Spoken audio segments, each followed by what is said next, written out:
सबसे पहले आप सबको मालूम होगा 2 दिन पहले जम्मू कश्मीर के रामबन में एक सड़क दुर्घटना में सेना के जवानों की दुखद मौत हुई। उसमें हमारे बेगूसराय के गृह जिले के एक जवान की भी शहादत हुई है। सबसे पहले तो हम इस मंच से उन जवानों को श्रद्धांजलि व्यक्त करते हैं और दूसरा आप सबका स्वागत करते हुए आज एक गंभीर विषय पर प्रेस वार्ता के लिए आपके बीच उपस्थित हैं। आप सब ने देखा होगा पटना से अभी एक बहुत ही गुस्से वाली और दुखद शर्मनाक खबर आ रही है कि एक बार फिर से बिहार के अभ्यर्थियों पर, बिहार के विद्यार्थियों पर पटना पुलिस ने बर्बर लाठीचार्ज किया है। और ये पहली घटना नहीं है। आप अगर पिछले कुछ महीनों में लगातार जो खबरें सुर्खियों में रही हैं उसको देखेंगे तो बार बार बिहार के विद्यार्थियों के ऊपर लाठीचार्ज किया जाता है। और लाठीचार्ज की नौबत क्यों आती है? लाठीचार्ज की नौबत इसलिए आती है कि सरकार एक अहंकार में है। यह जो डबल इंजन की फर्जी सरकार है, कायदे से वहाँ पर नौकरियों का अंबार होना चाहिए, लेकिन वहाँ पर लाठियों की बौछार हो रही है। आप जब बिहार के बेरोजगारी दर को देखेंगे तो देश के बेरोजगारी दर से बिहार का बेरोजगारी दर ज़्यादा है। और उसमें बिहार के अंदर जो ग्रामीण बेरोजगारी है वो बहुत चिंताजनक है। एक व्यक्ति यदि कमाने वाला हो तो 3 इंसान उसके ऊपर निर्भर है, 3 लोगों का पालन पोषण उसके ऊपर निर्भर करता है। मतलब आप अनुमान लगा सकते हैं कि लगभग 30% तक बेरोजगारी दर ग्रामीण इलाकों में है। और यही वजह है कि अपने भविष्य को बेहतर करने के लिए बिहार के हर छोटे बड़े शहर में आपको स्टूडेंट का एक इलाका मिलेगा। उस इलाके में पानी की कमी हो, बिजली की कमी हो, बहुत ही अमानवीय स्थिति में विद्यार्थी रहने को मजबूर हैं। एक ही कुकर में दाल चावल चोखा तीनों बना करके खाते हैं। कम रोशनी में पढ़ते हैं, परीक्षा की तैयारी कराते हैं, अपना आँख फोड़ते हैं। और जब नौकरी की बात आती है, अव्वल तो समय पे बहाली नहीं होती है। अगर सरकार अपने प्रचार के लिए कोई बहाली ले आए तो हर बहाली में वह कानूनी विवाद में फंसता है, उसको लेकर के कोई ना कोई विवाद होता है। बीपीएससी इन बातों को सुनने की बजाय बिल्कुल अहंकारपूर्ण तरीके से विद्यार्थियों के साथ व्यवहार करती है। चाहे बिहार में प्रशासनिक पदाधिकारियों की नियुक्ति का मामला हो, चाहे टीचर रिक्रूटमेंट एग्जाम टियर 3 के परीक्षार्थियों का मामला हो, चाहे बिहार में डोमिसाइल का मामला हो, किसी भी मुद्दे पर बिहार के विद्यार्थियों को सुना नहीं जाता है। और अगर आप बेरोजगारी को देखेंगे तो बिहार में लगभग 4 लाख पोस्ट खाली है। सरकार का दावा है कि हम सबसे ज़्यादा नौकरियां दिए हैं। आज भी 4 लाख पोस्ट बिहार के अंदर खाली है और सिर्फ अकेले शिक्षा के क्षेत्र में 2 लाख से ज़्यादा रिक्तियां पड़ी हुई हैं। प्रश्न ये है कि इस देश की राजनीति इतनी असहिष्णु, बेशरम क्यों हो गई है? कोई भी सवाल उठा करके देख लीजिए। पिछली बार प्रशासनिक पदाधिकारी की जो परीक्षा हुई उसके विरोध में जब विद्यार्थी पटना की सड़कों पर उतरे तो कड़ाके की ठंड में उनके ऊपर वाटर कैनन छोड़ा गया, फिर लाठियां चलाई गई। हमारा तो ये मानना है कि बिहार में अब की बार पलटी मार की सरकार नहीं है, लाठी मार सरकार बन गई है। कोई भी मुद्दा हो, बेरहमी से जो है विद्यार्थियों के साथ मारपीट की जाती है। और आप उनके मुद्दों को सिर्फ सुन लीजिए, वो कुछ नहीं मांग रहे हैं। वो एक तो कहते हैं कि आप समय पे बहाली निकालिए, दूसरा कहते हैं कि आप पारदर्शी तरीके से उस बहाली को पूरा कीजिए, उस प्रक्रिया को पूरा कीजिए।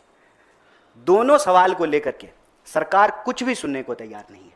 और अभी डोमिसाइल के सवाल पर जेडीयू के एक नेता कह रहे थे कि बिहार में बिहार के लोगों को नौकरी मिलेगी, ये सुनने में अच्छा लगता है। नहीं, ये सुनने में नहीं अच्छा लगता है, ये सुनने में बहुत बुरा लगता है कि बिहार के लोगों को बिहार में नौकरी नहीं मिलती है, बिहार के लोगों को बिहार में शिक्षा नहीं मिलती है, बिहार के लोगों को बिहार में स्वास्थ्य की व्यवस्थाएं मुहैया नहीं होती है। ये सुनने में बहुत बुरा लगता है। चाहे पलायन का सवाल हो, अकेले बिहार से लगभग 70 लाख लोग पलायन किए हैं, जो पिछली बार आंकड़ा सरकार ने दिया था कोविड के दौरान, अकेले बिहार से। चाहे पलायन का सवाल हो, नौकरी रोजगार का सवाल हो, शिक्षा का सवाल हो, पंचवर्षीय योजना केंद्र सरकार ने बंद कर दिया है, लेकिन बिहार के विश्वविद्यालयों में अभी भी पंचवर्षीय योजनाएं चल रही हैं। शायद आपको दिल्ली में बैठ करके ये भरोसा नहीं हो कि बिहार में ग्रेजुएशन 5 साल का है, 3 साल का ग्रेजुएशन जिसकी डिग्री 5 साल में मिलती है। और कोई भी स्टूडेंट का इलाका आप जा करके देख लीजिए कि कैसी हालत में वो वहाँ रह रहे हैं। क्या आप इमेजिन कर सकते हैं एक ही कुकर में चावल दाल चोखा तीनों बनाना? स्टूडेंट वहाँ पर इस स्थिति में रहते हैं, आंख फोड़ करके अपनी पढ़ाई करते हैं, वक्त पे बहाली नहीं होती है, और जब बहाली होती है हर बहाली में गड़बड़ी होती है। हमारा ये कहना है कि बिना सरकार की सह पे ये कैसे संभव है कि इतना बड़ा रैकेट चल रहा है। आप देश के अंदर कोई भी परीक्षा में गड़बड़ी हो उसका तार जो है आपको बिहार से जुड़ता हुआ दिखाई देगा। ये कैसे संभव है कि सरकार जब सुशासन का इतना दावा कर रही है तो एक भी बहाली जो है सही तरीके से नहीं होता है। और बीपीएससी जो है उसको सुनने की बजाय, जब एक तरफ विद्यार्थी मांग कर रहे थे कि आप जो है री एग्जाम कीजिए, दोबारा सही तरीके से रिजल्ट निकालिए, उसको सुनने की बजाय जो है पुलिस जो है उनके ऊपर डंडे चला रही है। आज की जो शर्मनाक घटना है वो भी इसी तरीके से जुड़ा हुआ एक मामला है। मामला ये है कि सरकार ने एक एग्ज़ाम लिया, TRE, टीचर्स रिक्रूटमेंट एग्ज़ाम 3 उसको कहते हैं, TRE 3। उसका एग्ज़ाम हुआ, उसका रिजल्ट आया, विद्यार्थियों ने उस रिजल्ट की गड़बड़ी के ऊपर प्रश्न उठाया। जिस दिन रिजल्ट आया उसी दिन से हुआ ये कि वह जो परिणाम आया है, एक ही इंसान का सिलेक्शन कई जगह पे हुआ है। तो विद्यार्थियों ने कहा कि आप एक इंसान का सिलेक्शन कई जगह पे क्यों कर रहे हैं? इसकी बनिस्बत जो है, जो लोग सेलेक्ट नहीं हुए हैं और वो अगर मेरिट लिस्ट में आ रहे हैं, आप उनको बहाली का मौका दीजिए। लगातार वो ये मांग कर रहे थे, सरकार इस पर जो है कोई जिम्मेवारी लेने को तैयार नहीं है। हमारे लिए ये बहुत ही दुखद और चिंता का विषय है।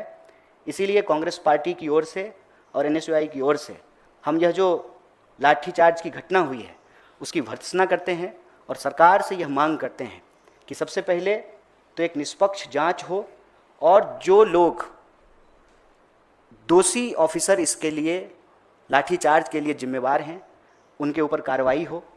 एक न्यायिक प्रक्रिया के तहत एक न्यायिक जांच किया जाए इस पूरे मामले का, और बीपीएससी का ऑडिट होना बहुत ज़रूरी है।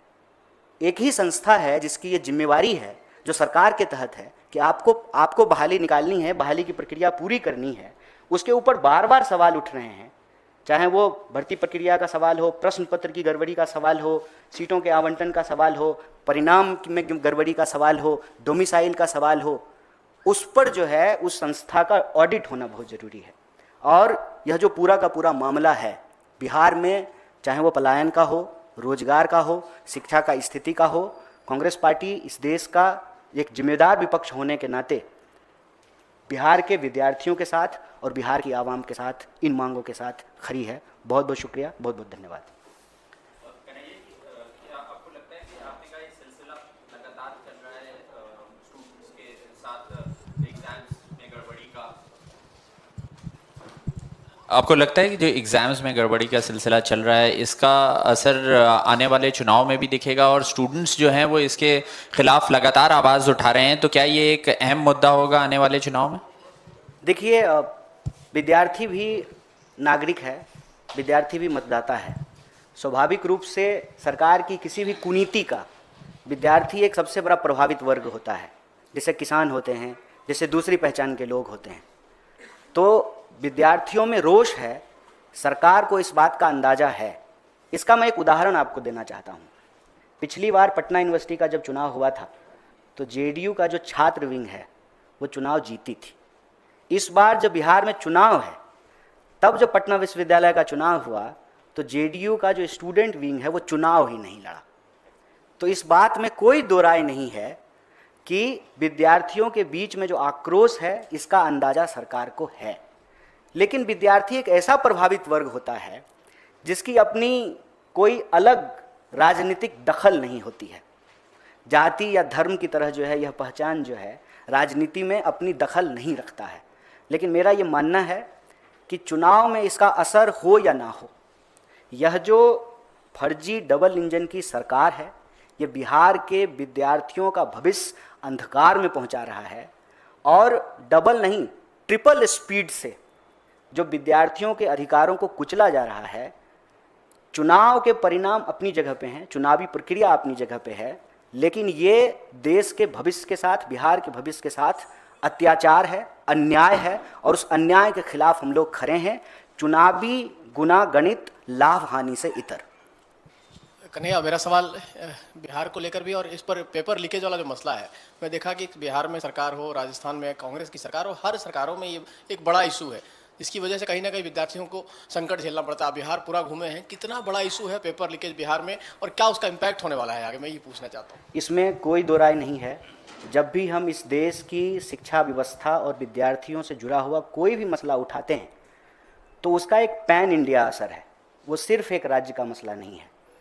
और जहाँ भी जिस भी पार्टी की सरकार हो उसमें भी लिपापोती करने की ज़रूरत नहीं है। वो जो रैकेट है, उस रैकेट के खिलाफ एक सख्त कानूनी कार्रवाई की ज़रूरत है।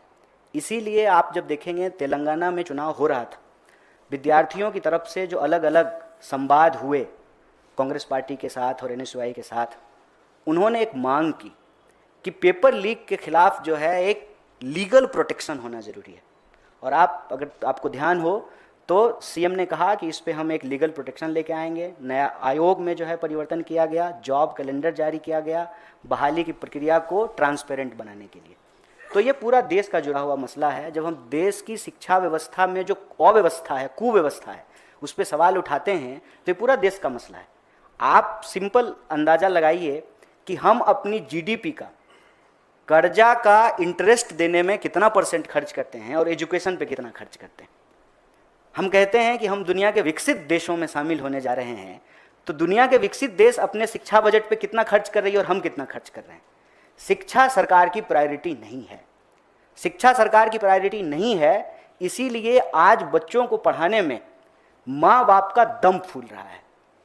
आप कॉलेज तो छोड़ दीजिए, दिल्ली जैसे शहर में एलकेजी यूकेजी के एडमिशन कराने के लिए नेताओं की सिफारिश लग रही है ना, उसमें डोनेशन लग रहा है ना, क्योंकि हमने शिक्षा को खरीदने बेचने की वस्तु बना दी है।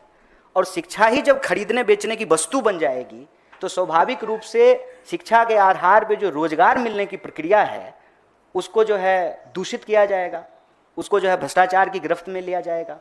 तो ये एक पैन इंडिया मसला है। बिहार में ये समस्या और भी भयानक क्यों हो जाती है? बिहार में ये समस्या और भी भयानक इसलिए हो जाती है कि बिहार के लोगों के लिए नौकरी मिलना और भगवान मिलना बराबर है। और आप देखिए कि किसी की नौकरी मिल जाए तो उसका पूरा का पूरा सोशल स्टेचर बदल जाता है। पहले कितना रिश्ता आ रहा था जब तैयारी कर रहे थे, और जब तैयारी पूरी हो गई और नौकरी मिल गई सरकारी, तब कितने रिश्ते आ रहे हैं। तो पूरी की पूरा का पूरा जो मनोविज्ञान है, उस मनोविज्ञान को समझने की जरूरत है कि जिस प्रदेश में कुछ भी नहीं है, ना शिक्षा है, ना रोजगार है, ना स्वास्थ्य है, तो स्वाभाविक रूप से वहाँ के लोग ही पलायन करेंगे। सबसे ज़्यादा पलायन बिहार से क्यों होता है? क्योंकि वहाँ की शिक्षा व्यवस्था की दुर्दशा हुई है, वहाँ जो है लोगों को रोजगार नहीं है। मैं आपको उदाहरण देता हूँ कि दिल्ली में भी एम्स है और पटना में भी एम्स है, तब भी आप एम्स चले जाइए, राहुल जी गए थे रात को रैन बसेरों में, तो सबसे ज़्यादा जो है बिहार के रोगी ही वहाँ पर आपको मिलेंगे। तो यह जो स्थिति है उसमें पूरे देश में शिक्षा की अव्यवस्था जो है एक प्रश्न है, बेरोजगारी एक प्रश्न है, प्रश्न पत्र एक लीक होना एक प्रश्न है, लेकिन बिहार के संदर्भ में ये एक भयानक महामारी का रूप ले लिया है। और इसीलिए हमारे लिए ये ज़रूरी विषय है, महज एक घटना नहीं है कि लाठी चल गई पटना में और चुनाव है इसलिए एआईसीसी में प्रेस कॉन्फ्रेंस कर रहे हैं। हमारा ये कंसिस्टेंट सवाल है कि इस देश की शिक्षा व्यवस्था के ऊपर सरकार का जो ध्यान नहीं है, इसकी जो कुव्यवस्था है, विद्यार्थियों के ऊपर जो अन्याय है, ये हमारी प्रायोरिटी में नंबर 1 है। चुनाव हो या ना हो, शिक्षा और विद्यार्थी के सवाल को हम लोग प्रमुखता से उठाएंगे। कन्हैया जी, जेडीयू के नेता मनीष वर्मा ने जो बयान दिया है कि डोमिसाइल बिहार में लागू नहीं होगा क्योंकि बिहार सबका है और बिहार के लोग हर जगह नौकरी करते हैं, और लेकिन विपक्षी पार्टियों के लिए बड़ा मुद्दा है डोमिसाइल पॉलिसी की बात। तो आपकी क्या राय है जो जेडीयू ऑफिशियली ये क्लैरिफाई किया है कि ये लागू नहीं होगा बिहार में? देखिए, विपक्ष का काम है सवाल उठाना, सरकार का काम है उस सवाल का जवाब देना। आजकल तो हमारे देश में जो है ना नदी उल्टी बह रही है। अब क्या है ना कि सरकार सवाल उठाती है विपक्ष पे। आपको डोमिसाइल लागू करना है कि नहीं लागू करना है, आप इस पर एक स्पष्ट पोजीशन सरकार की तरफ से ले आइए, और जो विद्यार्थी यह मांग रहे हैं उनकी भावना को सुन तो लीजिए। लोकतंत्र में इतनी तो गुंजाइश है कि प्रभावित वर्ग की बात को सुन लिया जाए। वो संविधान का हवाला दे रहे हैं कि देश का कोई भी नागरिक कहीं भी जाकर के काम कर सकता है, बहुत अच्छी बात है, लेकिन देश का कहीं का भी नागरिक कहीं भी जाके काम नहीं कर रहा है ना। यहाँ सवाल ये है कि बिहार के लोगों को बिहार में भी रोजगार नहीं मिलेगा और बाहर जाकर के काम करने पे भी यदि गाली मिलेगी तो उसके नागरिक होने के अधिकार का क्या? क्या बिहार से बाहर जो लोग जा रहे हैं उनको अपमानित नहीं होना पड़ रहा है? अगर उनको अपमानित होना पड़ रहा है, वो प्रवासी कहा जाता है उनको, देश से बाहर जाएंगे तब न प्रवासी होंगे। अगर ऐसा ही है तो अपने ही देश में क्यों प्रवासी कह रहे हैं? और उससे भी ज़्यादा जो है गाली की तरह क्यों इस्तेमाल किया जा रहा है हमारी पहचान को? किसी पंजाब के व्यक्ति को आप पंजाबी कहें उसको तो नहीं बुरा लगता है, किसी केरल के व्यक्ति को जो है आप मलयाली कहें उसको भी नहीं बुरा लगता है, महाराष्ट्र के व्यक्ति को जो मराठी कहने में बुरा नहीं लगता है। क्यों बुरा लगता है? ये गाली क्यों बनी हुई है? ये अपमानजनक शब्द क्यों बना दिया गया है? और इसका ओनस लेने की बजाय, स्पष्टता से इस पर कोई पोजीशन लाने की बजाय आप उनकी बात को सुन भी नहीं रहे हैं। आज जो लाठीचार्ज की स्थिति बनती है वो स्थिति तब बनती है जब गतिरोध होता है सरकार और प्रभावित वर्ग के बीच में, और उसको कोई संगठन नहीं लीड कर रहा है। अगर सरकार को ये लगे कि किसी विपक्ष की जो है स्टूडेंट ऑर्गेनाइजेशन के द्वारा ये किया गया हो, ऐसा बिल्कुल भी नहीं है। आप उन तमाम आंदोलनों को देखिए, चाहे वो डोमिसाइल का सवाल हो, चाहे बीपीएससी के प्रशासनिक पदों की नियुक्ति प्रक्रिया का सवाल हो, चाहे TRE 3 का सवाल हो, इन तमाम सवालों पे जो लोग संघर्षरत कर रहे हैं वो जेन्युइन स्टूडेंट हैं और वो प्रभावित वर्ग के लोग हैं। इसीलिए जब उनकी बात नहीं सुनी जाती है तो वो कन्वेंशनल प्रोटेस्ट नहीं करते हैं। उनको ये नहीं समझ में आता है कि थोड़ा जाते हैं पुलिस कमिश्नर से सेटिंग कर लेते हैं, बैरिकेड बोलेंगे कि एक हल्का लगा दीजिएगा, एक भारी लगा दीजिएगा, हल्का वाला तोड़ करके फ़ोटो खिंचवा लेंगे, भारी वाला पे जो है आप लोग खड़ा रहिएगा। ये सब सेटिंग वो नहीं करते क्योंकि वो प्रभावित वर्ग के लोग हैं। ये पॉलिटिकल पार्टियां ऐसा कर सकती है, कोई संगठन ऐसा कर सकता है, लेकिन जिसका जीवन मरण उस बात से जुड़ा हुआ हो। आप इमेजिन कीजिए, हमारे साथ जब पलायन रोको नौकरी दो यात्रा में 150 से ज़्यादा नौजवान जो चल रहे थे पैदल, उनके जीवन में आगे सिर्फ अंधकार ही अंधकार उनको दिखता है। उम्र ख़त्म हो गई और वो सेलेक्ट हो चुके थे, उनको बस ज्वाइनिंग लेटर मिलना था। तो उन्होंने तो सारे सपने बुन लिए थे ना, घर गाड़ी शादी ब्याह सब सारा सपना बुन लिया, सारा सपना चकनाचूर हो जाता है। ये प्रभावित वर्ग के लोग हैं, उनकी बात को यदि नहीं सुनेंगे तो स्वाभाविक रूप से गतिरोध की स्थिति बनेगी और तब आप कहेंगे कि कानून तोड़ रहे थे इसलिए जो है डंडा चला लिए।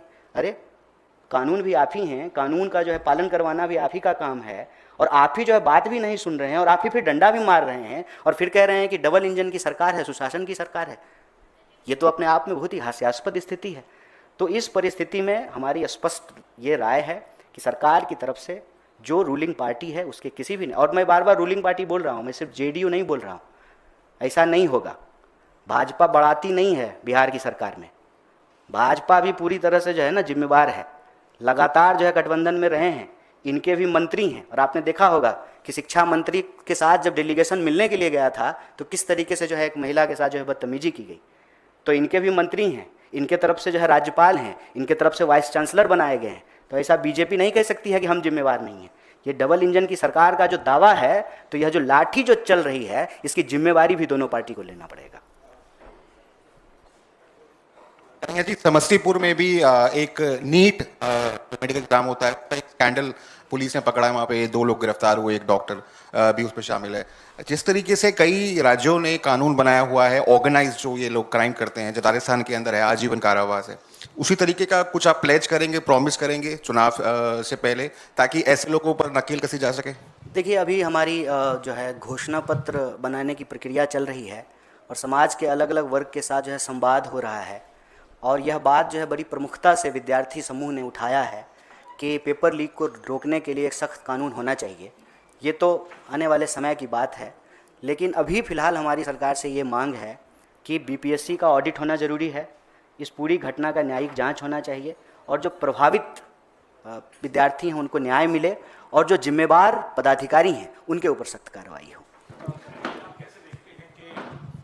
जो तमाम ये मुद्दे हैं और प्रशासनिक अमली जामा तकरीबन फेल होता दिखाई दे रहा है, और विपक्ष लगातार ये कह रहा है कि मुख्यमंत्री जो हैं वो अस्वस्थ हैं और कोई और ही सरकार चला रहा है। आज जो है ये बात तेजस्वी यादव ने भी कही, कांग्रेस का क्या स्टैंड है इसके ऊपर? क्या आप लोग भी इसी की यही राय रखते हैं? देखिए, माननीय मुख्यमंत्री जी स्वस्थ हैं कि वो अस्वस्थ हैं, इस पर हेल्थ बुलेटिन जारी करने का काम कांग्रेस पार्टी का नहीं है।